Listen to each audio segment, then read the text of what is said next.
Well, it's been nearly 12 months since I bought this Tissot Gentleman with the stunning Sunray green dial, powered by the very accurate Powermatic 80 movement. Now this is a piece I bought to celebrate a career change. Wasn't expensive or flashy, and to be honest, I had better things to spend my money on at the time. So it just goes to show that you don't need to spend big to mark an occasion or have a little fun with the hobby. There's always something to suit a budget.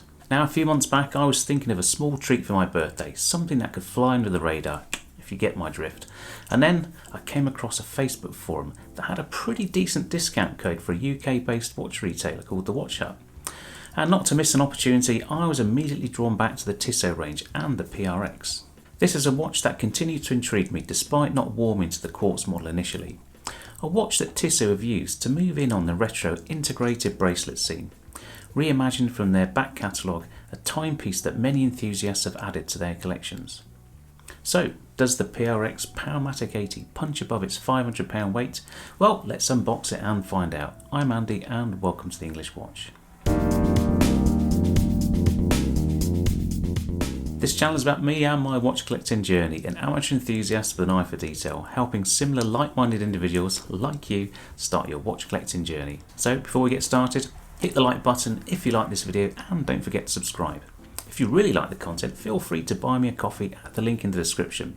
I really appreciate your support. As always, please engage in the discussion after the video in the comments section below, where you'll also find links to my Instagram, some helpful hints and tips on looking after your watch, as well as some affiliate links to the tools I use in making these videos. Now, when I purchased the Gentleman, only the Quartz PRX was available.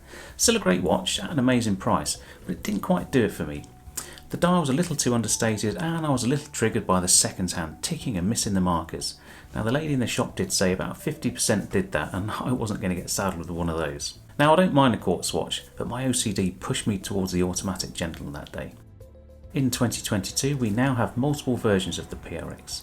This year Tissot expanded the range, launching a series of derivatives, cementing the PRX in the lineup.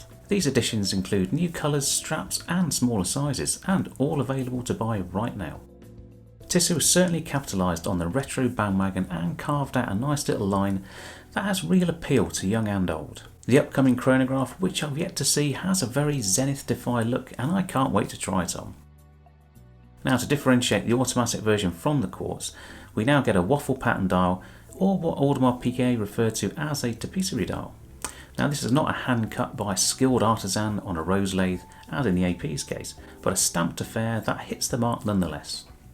We also get a nice frame around the date window and anti-reflective coating on that flat sapphire crystal. Are these enhancements enough to tip the balance? Is all the hype just hype? Or is this wannabe from Tissot a solid and interesting addition to my collection? Well, before we get into the unboxing and review, let's have a little look back in time and track the resurgence of the integrated bracelet design, which remains popular and relevant today. Now I know you can't believe it, but I'm a child of the 70s, a time when all I wanted was the latest in digital watches. And just like James Bond, who hung up his old-fashioned Rolex Submariner for the latest technology from Seiko.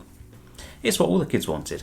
And to be fair, the memory bank calendar used by Moore in Moonraker did have an integrated bracelet design, so it was on point from a style perspective. During this time we were witnessing a significant near extinction level event of the mechanical watch, with the industry on its knees trying to find relevance amongst the digital revolution from the Far East. How could you protect the passion, craft, engineering and historical importance of the mechanical watch? We were offered the future at a reasonable price, and who doesn't want to follow Bond on his style journey? Brands started using steel mixed with perfectly executed design in their luxury ranges. In 1972, Audemars Piguet released the steel Royal Oak that Gerald Genta famously designed, using jewellery as his inspiration, creating that integrated style. This was followed in 1976 by the steel Patek Philippe Nautilus. Both slow burners initially, but now on the super hot list for reasons I don't know. This move to steel and the new design direction allowed other brands to jump in, including Rolex and its Oyster Quartz, hitting both the fashion and technological buttons in one go. And Tissot, like many others, had a value proposition with its quartz-based PRX in 1978, where the PR stands for precise and robust, and the X for 10 atmospheres or 100 metres of water resistance. So real sports watch features with the latest design trend. Now there must be something about this design language that endures and tugs at the heartstrings. In this new digital and connected era, people like a bit of nostalgia, physical things, and this watch has an amazing tactile nature.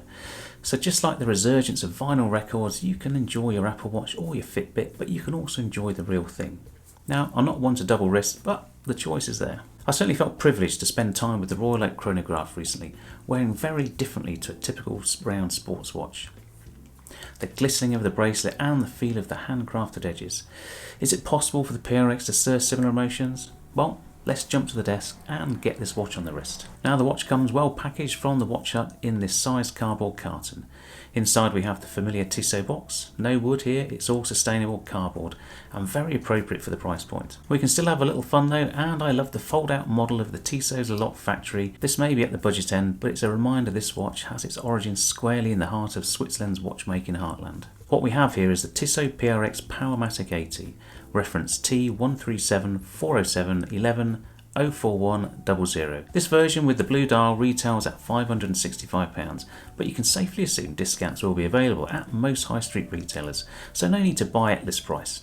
Just Google codes for your favourite high street or online dealer, or just go in and ask. The case and bracelet are made from 316L stainless steel with a tonneau design framing that round dial. This case is brushed all over, bar a few areas of high polish to draw your attention, notably the bezel, which is polished and houses a flat sapphire crystal with anti-reflective coating. There's also a nice polished bevel running the length of the case, breaking the edges up nicely. Now, being a retro design, the PRX uses a slim mid case with the bezel and caseback completing that hamburger style aesthetic, very reminiscent of the Speedmaster and similar designs from this period. The Tissot sign crown is a touch small, and I do find it a little difficult to get purchased to adjust the watch. Fortunately, the 80-hour power reserve means I don't need to do this very often. The Gentleman has a beefier crown, but the size suits the overall design. As mentioned, the automatic has this very interesting waffle style dial and a framed date window at the 3 o'clock. The date disc is white, which I don't mind, but this one does work better with the white dial version. We have applied indices filled with a slither of superluminova, and I do like the matching baton style hands, which are also loomed. These have blunted ends, and I think they work a little better than the pointer hands you find on the Gentleman. Personally, I think the dial design is pretty perfect, with the subtle Tissot logo printed at the 12 o'clock and the italic font of the PRX taking centre stage at the 6 o'clock. The double lines of text top and bottom give the dial symmetry that's otherwise missing on the quartz model. Now this watch is a little bit awkward to size up. The 316L stainless steel case is 40mm in diameter, which is a nice size, so should fit most wrists. It has 100 metres of water resistance, staying true to the X in the PRX. Lug to lug across the case is a compact 45mm, but across the solid end links comes in at about 51mm. And for me, 50mm is about right. Now, this is a slim watch. The quartz is a little slimmer, but at just over 11mm is still compact enough to slide under a shirt sleeve. The bracelet has a lobster tail style to it, without the intermediate links you'll find on the Royal Oak, but does still give a nice shimmer in the light, like this significantly more expensive AP, due to the flat, albeit brushed surfaces, and there's a polished leading edge on each link. Now, there's more than a hint of Rolex oyster quartz in the design, but that's not like Rolex of anything current, whether you could say it's a direct copy.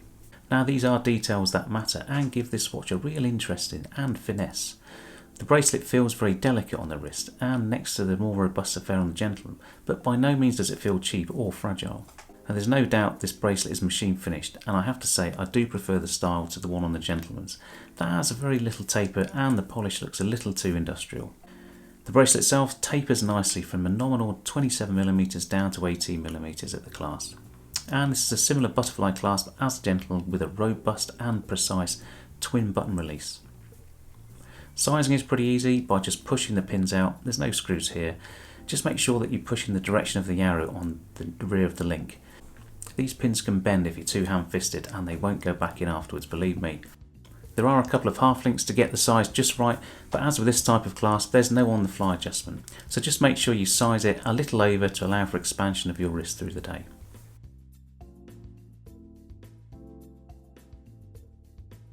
But in the automatic version, we have an open caseback where you can see the ETA derived caliber 11.5. Now, this is a slightly different version to the one that you'll find in the Gentleman, and may explain why the PRX is a little cheaper. For the same base caliber, we're down 2 jewels to 23 and missing some of the decoration. It still has that impressive 80 hours of power reserve, and it's anti-magnetic courtesy of the patented Niverchrome balance spring. Hopefully I said that right. So, summing up, am I glad I bought this watch? The simple answer is yes.